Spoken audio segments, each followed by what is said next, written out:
An ellipse has a specific form, an equation, and it looks a little complicated, but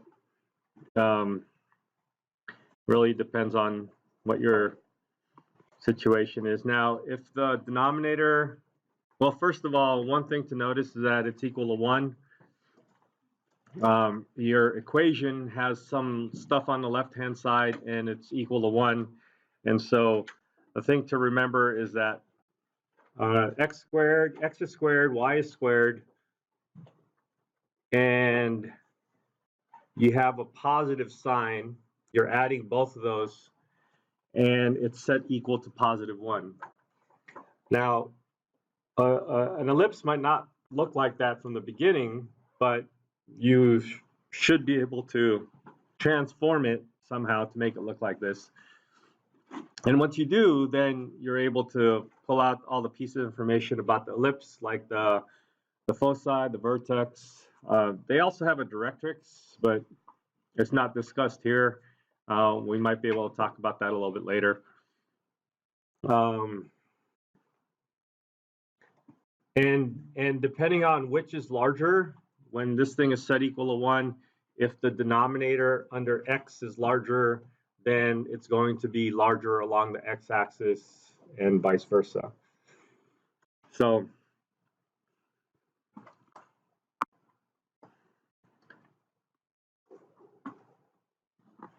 that's what's going to happen. And then the axes are just called major and minor axes. And then let's take a look at an example to see if we can deal with this.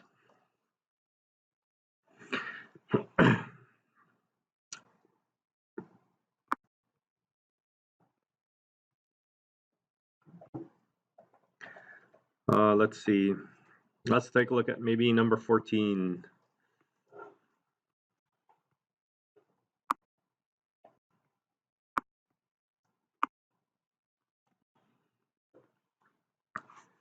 Well, there's not much to do here, except you should be able to look at an equation like this and determine that this is in fact an ellipse. So remember, the conditions were just, you know, the x's and the y's are both squared, and you're adding both of them. And right now it's not equal to 1, but we can probably do something to make it equal to 1. And so then it'll look like an ellipse. Okay? And this is different from the parabola. How? You remember what the equation of the parabola looks like? Only one of the variables in the parabola is squared. Okay, here both of them are squared. So let's see if we can make it look like an ellipse the way we see an ellipse, and then see if we can graph it. So it looks like what we might need to do is divide by something, right? So let's divide by 2255 or 22.5 or 225. What is that? So let me write it out first, and then maybe you can decide what to do. 100 x squared plus 36 y squared is equal to 1 after we divide it out at 225. And so we're interested in the number that you end up with in the denominator, because that's going to kind of dictate the rest of the stuff. So how do we do this? You guys know how to do this?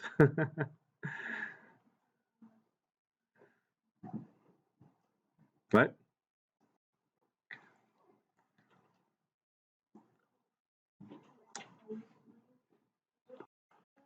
Say it again. X. Well, how about this? This is all I want. What goes in the denominator? 15 squared?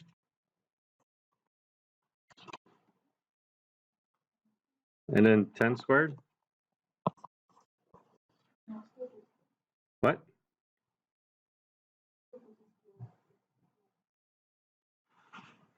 So what should go in the denominator?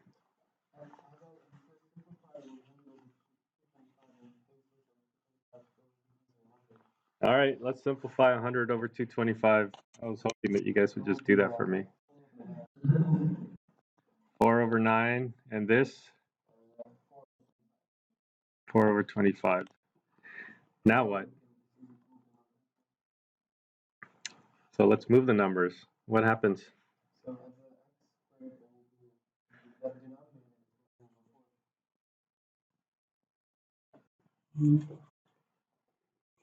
9 over 4. 25 over 4. Okay. Algebra. Yay. You guys know algebra, don't you? All right. Now, does it look like it? Does it look like that original equation? Almost, not quite. If say I wanted to identify what A was, then in the equation, A is being squared, and so the whole denominator, you have to look at the denominator as if it was being squared. And so we just need to adjust the way it looks like to make it look like it's being squared so that we can identify, explicitly identify what A is equal to. So I got 9/4. If you just take the square root of that and write it as the square root of this squared, then it would be 9/4. Right? That's what we're going to do. We're going to say x squared divided by, and then 3/2 squared plus y squared divided by 5/2 squared is equal to 1. Now it looks just like the other one. Our x naught, y naught are equal to 0. So we're centered at the origin. And then we can figure out the rest of the stuff using whatever we need to use. What's A in this case? 3/2. Then some books switch to A and the B because they always want the A to be bigger. So in this case, we'll just keep it as A and B. B is equal to 5/2. So which way do you think this is going to go? Which one is the larger number? B is the larger number. So is this going to be an ellipse extended along the x-axis or an ellipse extended along the y-axis? Y-axis. It's bigger. That's going to be your major axis. So B is bigger than A. So major axis is, I'll say the y-axis in this scenario, but remember that if your x naught and y naught, if your center is not at 0, 0, then it's somewhere else. So then your major axis would probably be called x equals to something. All right, so along the major axis, let's do a temporary graph with just doing it by hand, and then we'll graph it again with the computer.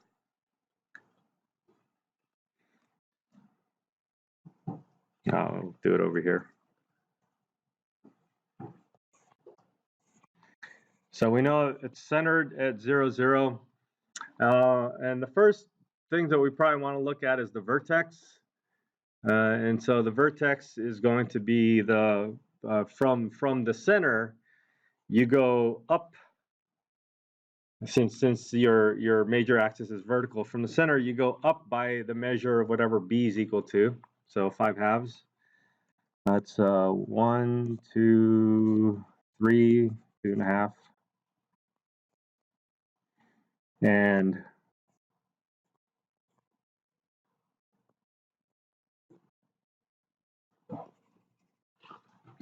go down that same distance. And then your minor axis will be the smaller number going in the other direction. So it's 3/2. So that's 2.5 or 1.5.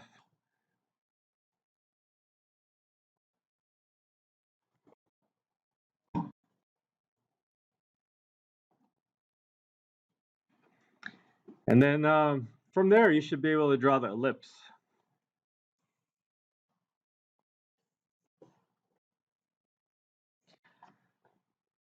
Well, I think I missed something.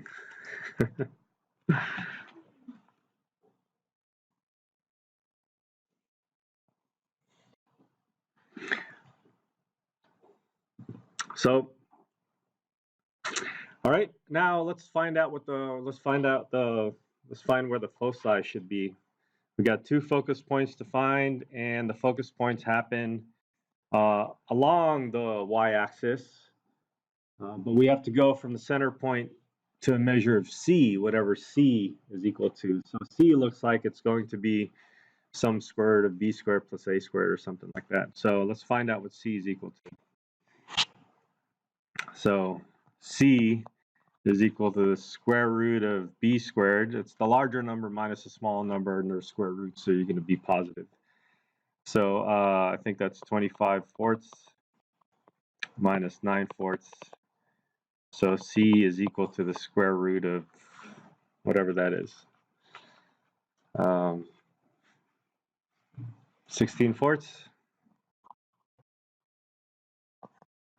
And that's equal to 2. 1, 2. Foci.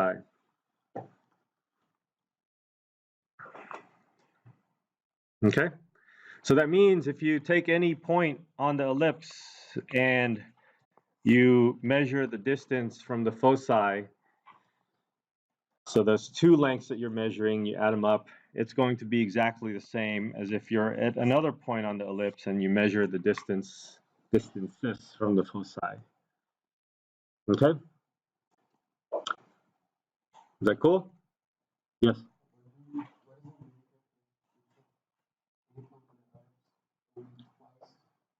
Well, if you take any point on the ellipse and then you add up, let's use some Greek letters here.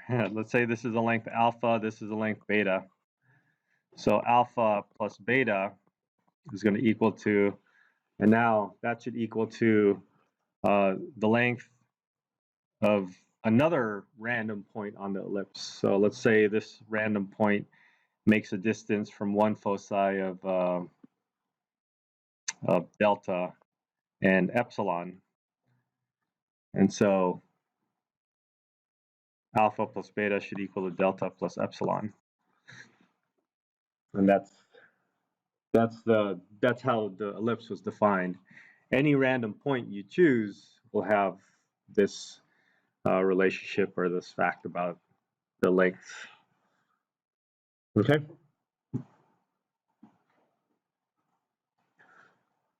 Any questions? All right, let's have you do one. Let's have you do number 16.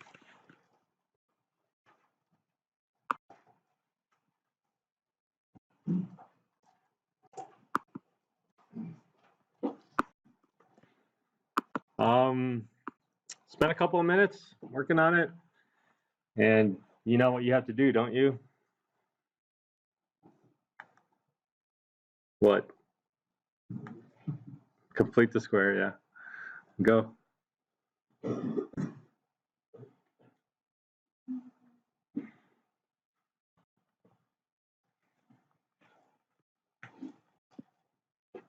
Oops, sorry.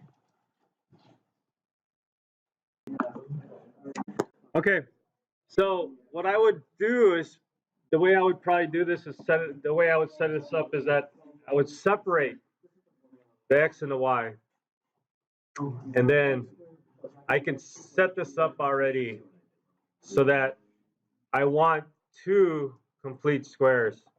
Now, the x squared didn't have any coefficients in front of it, so that didn't seem to be an issue, and I took the plus 2x and grouped them together.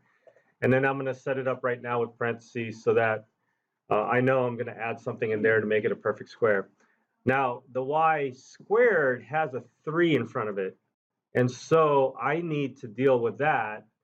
And when I group all the y's together, I need to consider what happens to the 12y, the negative 12y. And I want that to be in the parentheses without the 3 because I took the 3 out from the x squared. And so the 12, if you divide it by 3, will give you 4. And so now inside of my parentheses, I have y squared plus 4y. Okay, so I can just focus on what's going to happen inside. And I also have a constant that doesn't have any x's or y's. I have a 10, but I'm going to bring that to the other side because now I think with parabolas, I kept everything on one side and say I'm going to add and subtract on the same side. But now I'm dealing with equations and I want to fill up both sides, the left and the right side. So let's just get the constant ready on the right-hand side so that I can divide that out and it'll end up being 1. So that's my first step. Now, next, I want to figure out what to add. So I take, for the first one, I have a 2. I divide that by 2, or cut it in half, and then square it. So that looks like it's going to be a 1. And now I'm adding 1 to one side. I should also add 1 to the other side. And notice I'm adding, right? I'm not adding on one side and subtracting on the other side. I think I added on one side and subtracted on the same side. That's adding and subtracting and adding 0. But if I'm dealing with an equation, I do the same for both sides. And in here, half of 4 is 2. 2 squared is 4. So it's going to be a complete square inside of the parentheses. But now I didn't just add a 4 to the left-hand side. I added a 4 times 3, right? So I can make that clear that I actually added a 4 times 3, or you just call it 12. So that's what we have.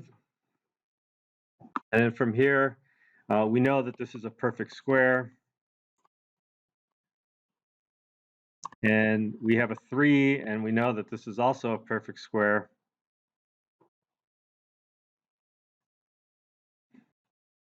And then 3. So is that okay? So we all know where that perfect square came from. Now I want the right-hand side to be equal to 1, so I'll divide out by 3. So I have x plus 1 squared divided by 3 plus, and then the 3's would cancel, y minus 2 squared, and that's equal to 1. Now, and this doesn't quite look like it, but if we really force the issue to make it look like what it's supposed to look like, the standard form, I can have x minus negative 1 squared. I don't know if we needed to do that, but you can say that the x value for the vertex, or not the vertex, but the center, the x value for the center is equal to negative 1. But you could probably just pull that out of the plus 1. Now the denominator for this is actually, we want it to be expressed as a squared, so this is the square root of 3 squared, right? And now the other one, you know, if it doesn't look like a fraction, you could still make it look like a fraction. And then now you have your 1. Which one's larger, square root of 3 or 1? Square root of 3 is larger, so this is going to be an ellipse going along major axes.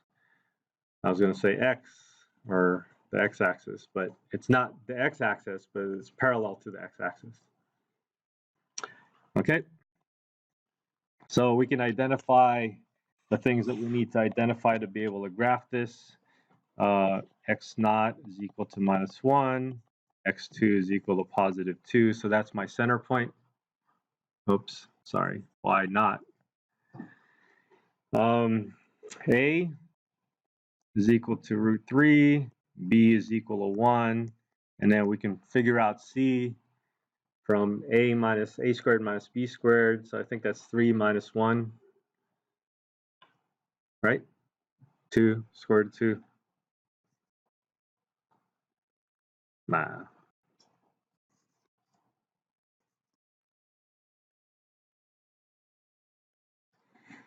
Okay. So that's going to help me find my foci.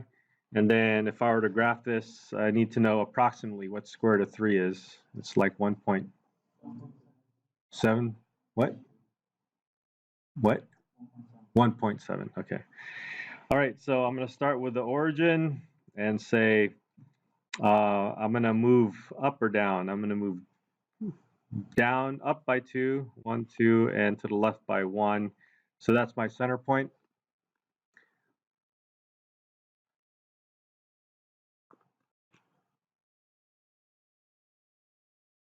-1, 2. And then from here, my major axis is along the y or along the x or parallel to the x. So on this line, I'm going to go 1.72. So 1 and then 2 is over here, 0.72. Oh, this is going to be really small. I lost my glasses that has progressive lenses, and so now I can't see. So this will be 0.72 because it's shifted over by 1.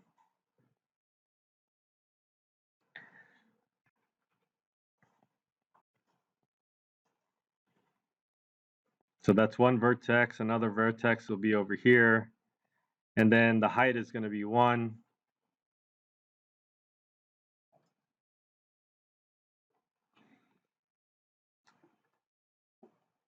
That's hard to see. So let's graph it.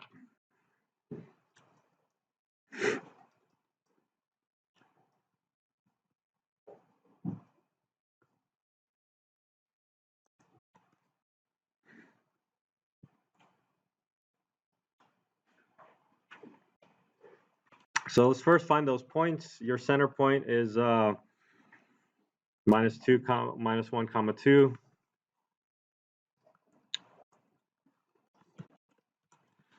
And then what we want to do is along the x-axis, I'm adding the a to it, right? So it's going to be x0 plus a, and a is equal to square root of 3.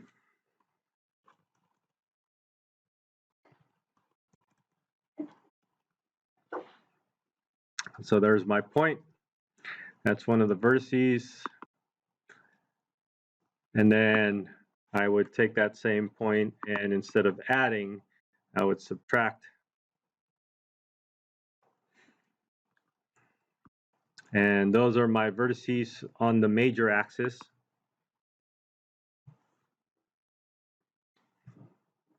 Right? And then on the minor axis,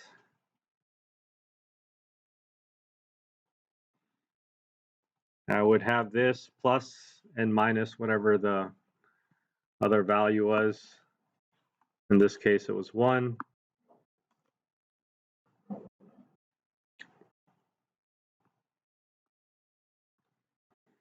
So I have the points in the minor axis. Right? And then just graph it. So x squared plus 3y squared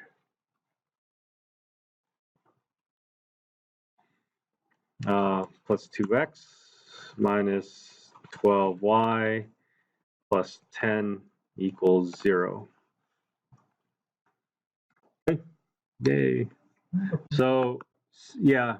So when you're doing the foci, the -1 and 2 plus 1 and -1, 2 minus 1, isn't that for when y is the major? That's the minor. That's the vertex for the minor axis. Yeah. Yeah. The vertex. Oh. We haven't dealt with the foci yet, and the foci is going to have to be going along the major axis. So, it's because it's the same thing except one was switched over and stuff. So if you're copying it, then you have to be careful about what you're copying. And I go fast because the notes are online, so you guys can just pick it up online. No worries. So we need to figure out what c is equal to. And that's what we're going to add to this to get our foci. So we figured that out. Oh, square root of 2. We figured it out, right? Square root of 2. So this time, instead of adding square root of 3, we're going to add square root of 2.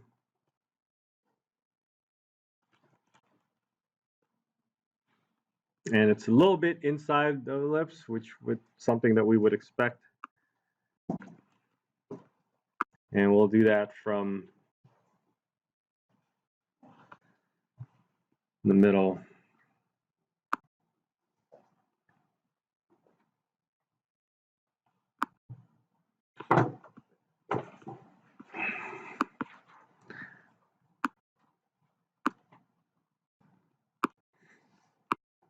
So this is how it would look like with your labels.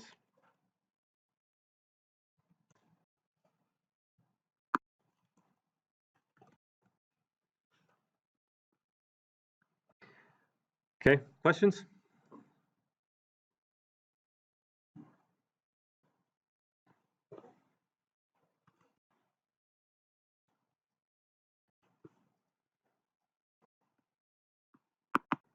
Maybe we can replace this picture. All right, so that's the ellipse. I don't know if there's anything else to talk about with the ellipse. Eccentricity, what's that?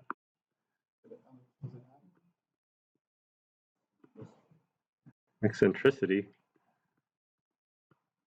Oh, that's the next section. It's not doing anything. We'll just move on. Oh, crap. I didn't save my page.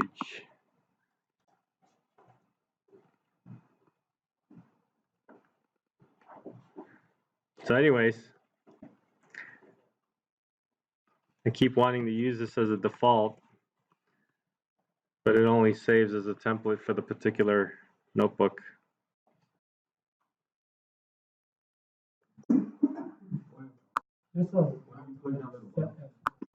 Yeah, so this is for the current section.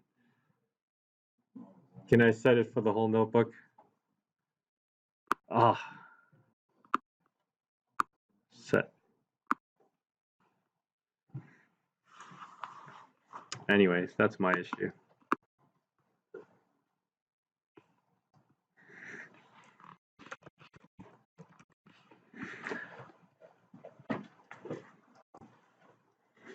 All right, the last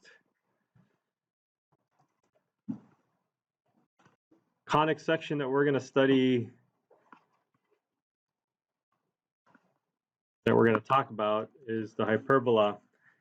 And again, the thing that I want you to be able to do is to be able to distinguish between the different conic sections, because it would be good for us to be able to identify these as graphs without having to try to figure out how to graph it and things like that.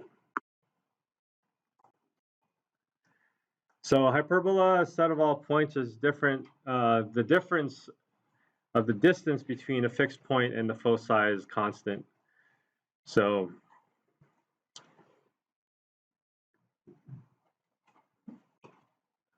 instead of the sum being constant, which is what the ellipse gives us, you got the difference is constant, which is what the hyperbola will give us. And equation of hyperbola looks a lot like an ellipse, right? Except there's a negative sign in between. So if you take a look at the criteria that I'm hoping that you'll remember in your head, that the ellipse where both x and y are squared, x and y are both squared, and you're adding them and setting it equal to 1. The hyperbola is when both x and y are squared, but this time you're subtracting them, and then the right-hand side is equal to 1. Now, sometimes you might see the hyperbola with the right-hand side is equal to -1, which is no big deal, right? But the orientation of the ellipse will change if the right-hand side is -1 or +1. So let's try to keep it as uniform as possible when we write the hyperbola in standard form, let's write it with the positive one on the right-hand side. And so this one, they did change the A and the B, so now the A is now, A is under the X for the first one, but if opening up and down, we put A under the Y. I don't know why, but if we just understand what the formula is saying, then we probably don't need to worry about the technicalities of that. C is now A squared plus B squared instead of A squared minus B squared, and that helps us find the foci. And there's also an interesting idea of the asymptotes, because hyperbolas, they look like parabolas, but they're not. Parabolas go and extend off forever in width.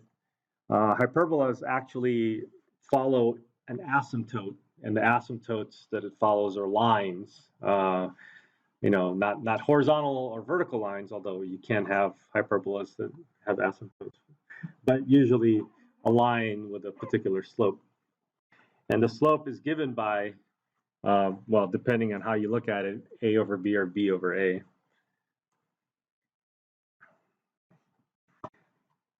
They also have vertices, and the foci is, again, something to do with a C. Okay. All right, so let's do an example. I'll start off with a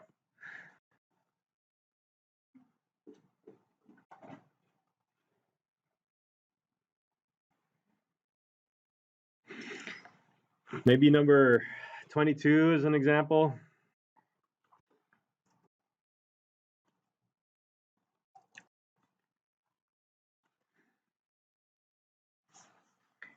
So this one, it's not quite in standard form, so if I just divide out by 16 on both sides, then I can write it in standard form. So let's do that.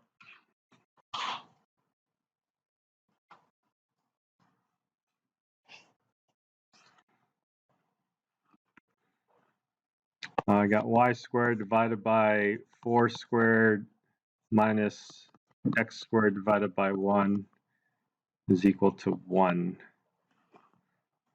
I guess 1 squared.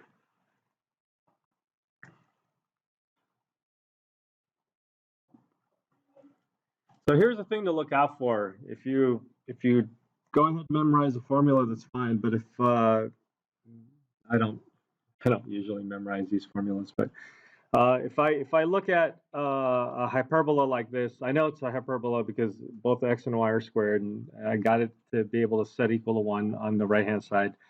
And now I look at the left-hand side, and one of them is going to be negative, right? So the negative one is the x. X is negative. So I imagine if I let y equal 0, what happens in the graph when you let y is equal to 0? Where are you? What? Y equals 0. You're if you let y equal 0, you're along the x-axis, right? So if I let y equal 0, I'm wondering if this thing will ever hit the x-axis. So that's, you're finding the x-intercept. You remember that? You to find the x-intercept, you said y equals 0. To find the y-intercept, you said x equals 0. So if I set y equals 0, it's like I'm trying to find the x-intercepts of these things. Now, if I set y is equal to 0, I will have 0, and I will have a minus, and then x squared, when you square things, is automatically positive, divided by b squared, which is positive. So negative of that is equal to positive 1. Can that ever happen? So that can never happen, right? So now I know that this will never hit the x-axis. Does that make sense? So then my hyperbola must be going up and down. All right, so that's how I negotiate that in my head. And then if you want to follow the formula again, great. If not, then you can say, okay, I know that this is going to be going up and down, and I need to figure out where the vertex is, where they intersect, and so I'm looking for the y-intercept, right? So you set what? You set x equal to 0. So when you set x equal to 0, you get 0, you get y squared divided by 4 squared is equal to 1, so you just 4 squared, take the square root, so it's 2 or 4.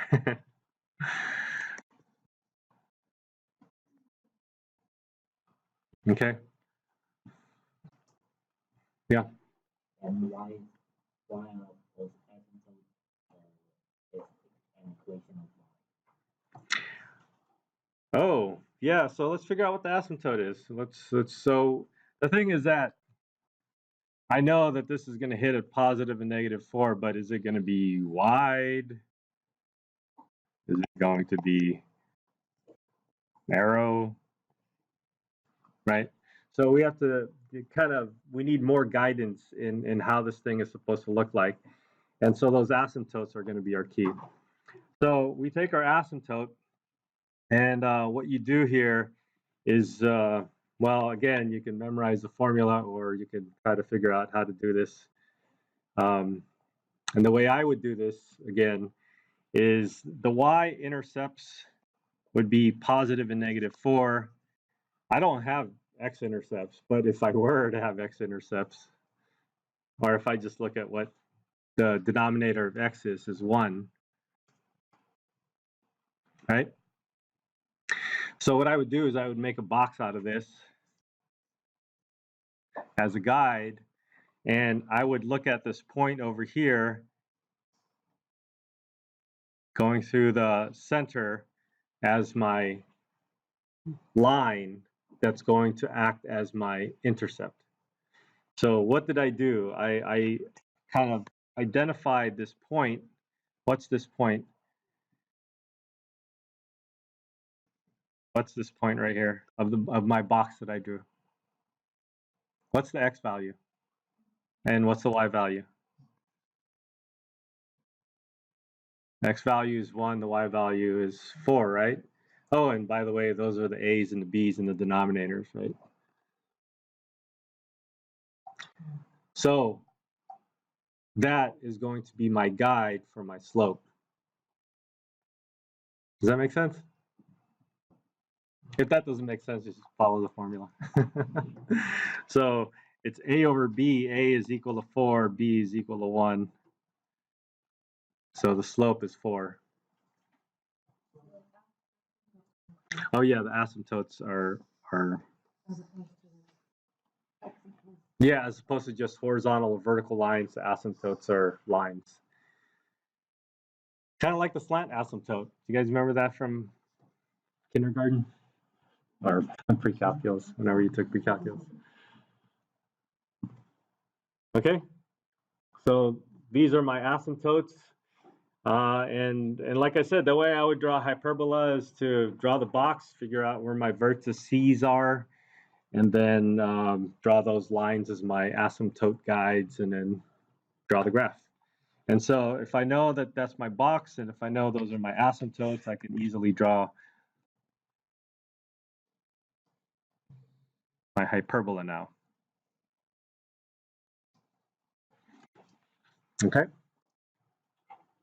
Yeah. Well, it shouldn't touch the asymptote. It's approaching there, but it doesn't touch. Did I touch it? Nah. Yeah. What is this x squared minus y squared? If it's x squared minus y squared, then tilt your head, it'll be going sideways. So you said that. Gang sign. You do a hyperbola gang sign.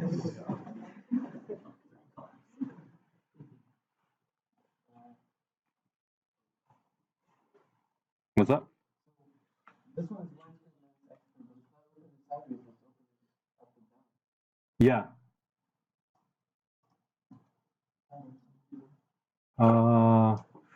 Oh, that's not the title. That was the end of the last statement. Maybe I should keep it on the same line. There, is that better? There.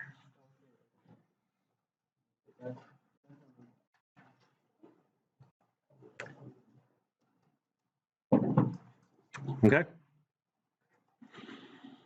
All right. So for the hyperbola, I would figure out the a and the b, and actually I wouldn't even figure out the a and the b. The denominator under the y would be the y-intercepts. The denominator under the x would be the x-intercepts. Oh, this is, sorry. This is only if your x naught and y naught are 0, 0, if you're centered at the origin. If you shift, then, you know, it's just going to be that center plus or minus along the x and along the y. So you figure out those places to draw your box, and then you figure out of these boxes, there's two possibilities. You can either have the vertices in the horizontal or the vertices in the vertical. And that's going to depend on which one has a negative sign. Okay, so along the y-axis, if y is positive, along the x-axis, if x is positive. And then from there, once you draw the box, you just go from the center point to the corners of the box and extend into a line. Two lines that are crossing at the center, and then those are going to be your guides for your asymptotes. Okay. All right. Let's have you guys try one. Of course, you're going to do the one that's going to have to complete the square. So number 24.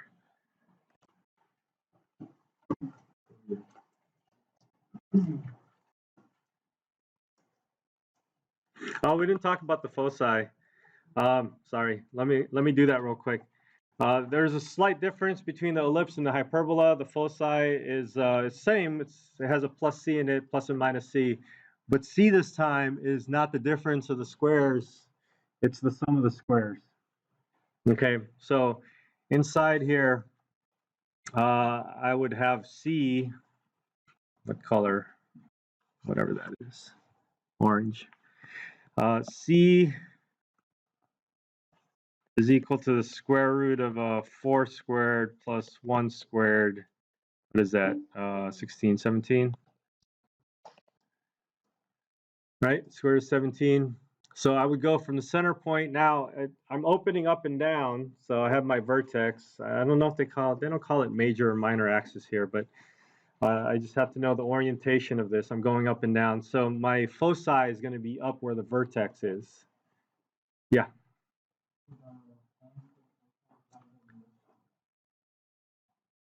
That would be a typo.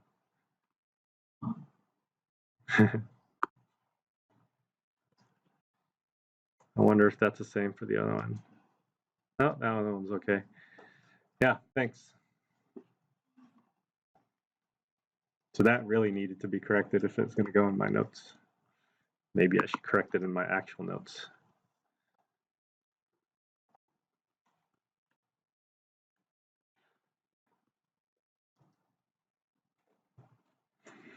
All right. So from 0, I would do plus square root of 17. Square root of 17 is about what? Probably a little bit bigger than 4, right? Square root of 16. So, well, probably a little bit bigger than 4. So the foci, just like the parabola, the foci is kind of like happening in the ellipse. It's happening inside of the curve.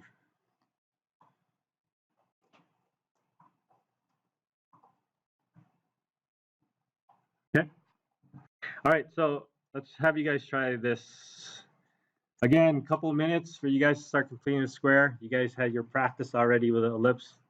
This one should go a little quicker. All right, I got a template. You guys can keep talking. I'll just do this in silence, and then we'll talk about it.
Yeah. Where I can't use the screen feature. Oh wait, four is minus 10. Yeah, actually.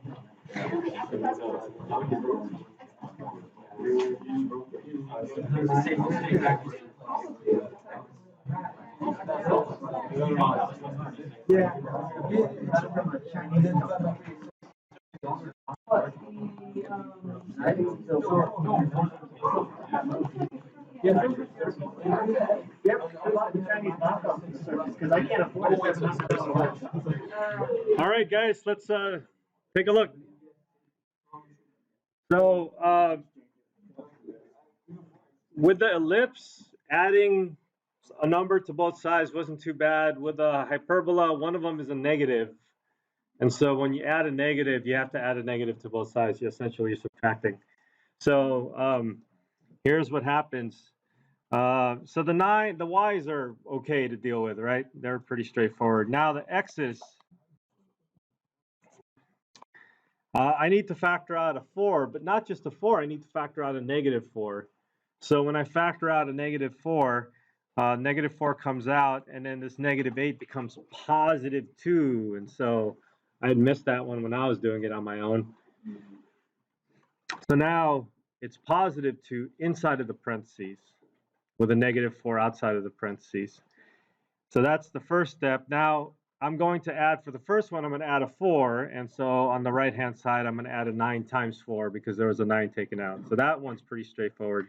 Now the second one, I added a 1 inside of the parentheses, but I'm really adding a negative 4 times 1.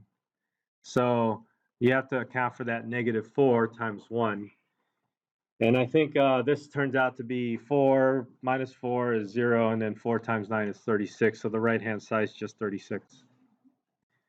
After you complete the square, you divide out by 36, and then you have this thing in this standard form, and that should be it.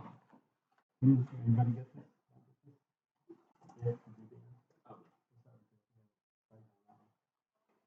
Yeah, it'll come around. So does this process okay? Yeah.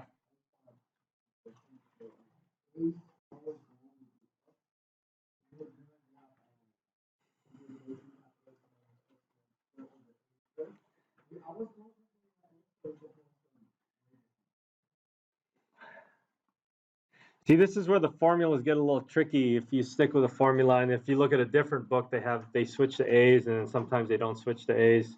So I don't know how to answer that. According to what I have in my notes, for the ellipse, the A's stay the same. For the hyperbola, they switch. So again, it's hard to. So this is the hard part about memorizing formulas, because some books do their formulas differently from other books. And the idea is that what's important here is which number is bigger. And that'll tell you, in ellipses, it tells you where the major axis is. And for this, well, not the number is bigger, but which one's positive and which one's negative. According to this formula.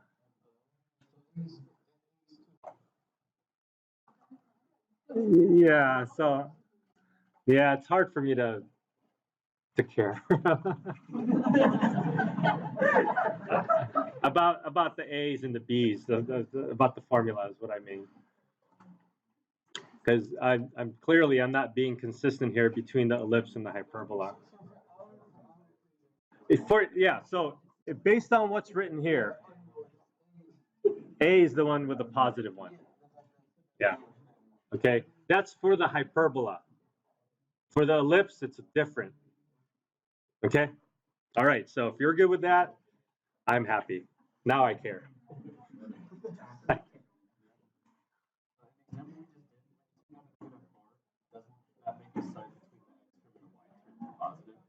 Yes, and when I had written it initially, I forgot that, and Sylvia reminded me. So this is now positive 2x. Yeah. No, when I first did it, it was wrong. Yeah. This one? This one? No, that stays there. I'm not going to redistribute it inside of the parentheses. I want it to stay outside. And in fact, now that negative here stays negative there, which makes it a hyperbola and not an ellipse. All right, let's quickly graph this.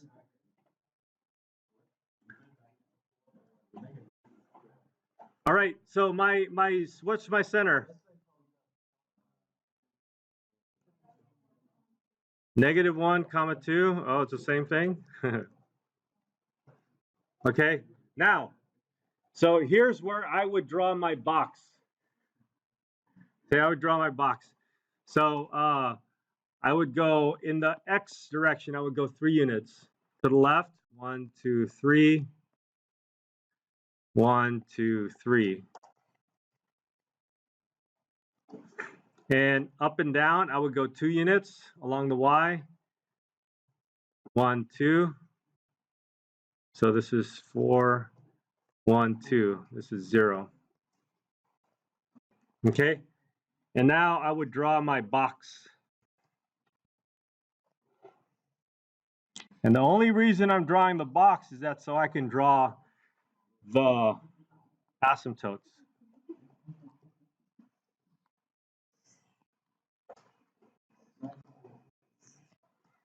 Okay, now I have to figure out if it's opening sideways or up and down.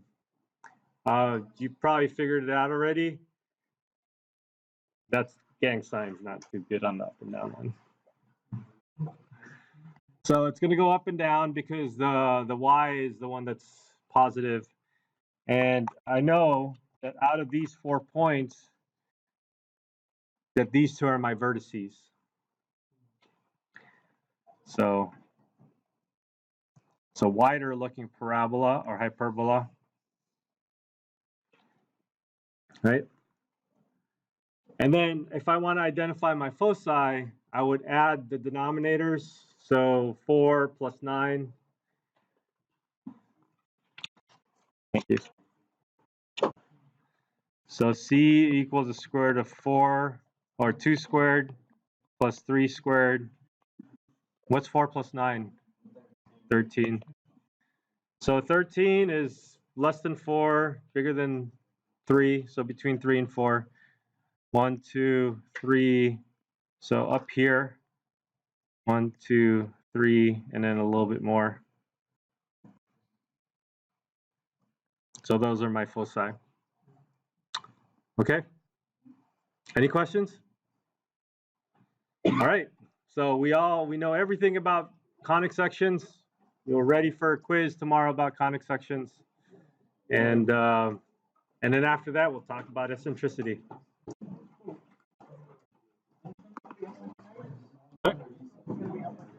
The notes, the video, maybe.